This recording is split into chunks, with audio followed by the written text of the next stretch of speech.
মালদার গাজল মহাবিদ্যালয়ের বাংলা ও সংস্কৃত বিভাগের যৌথ উদ্যোগে মঙ্গলবার মহা সমারোহে পালিত হলো মহাকবি কালিদাস জয়ন্তী।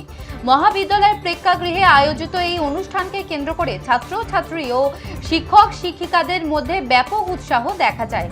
প্রদীপ প্রজ্বালন ও দেবী সরস্বতীর বন্দনার মধ্য দিয়ে অনুষ্ঠানের আনুষ্ঠানিক সূচনা হয়। অনুষ্ঠানে প্রধান অতিথি হিসেবে উপস্থিত ছিলেন গৌড়বঙ্গ বিশ্ববিদ্যালয়ের সংস্কৃত বিভাগের অধ্যাপক ডক্টর অনিন্দ চৌধুরী এবং গাজল মহাবিদ্যালয়ের অধ্যক্ষ ডক্টর মনোজ কুমার ভোজ। এছাড়াও বিভিন্ন বিভাগের অধ্যাপক অধ্যাপিকা শিক্ষাকর্মী ও বিপুল সংখ্যক ছাত্রছাত্রী উপস্থিত ছিলেন।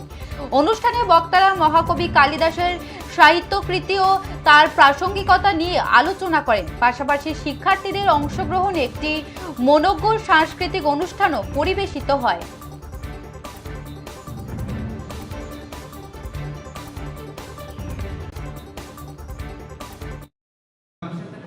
গুপ্ত যুগের সময় যখন কালিদাস আবির্ভূত হয়েছিলেন, কিন্তু সেই সময়কালে যারা সাহিত্য রচনা করেছে, উনি শুধু আমাদের সংস্কৃত সাহিত্য তাই ভারতীয় সাহিত্য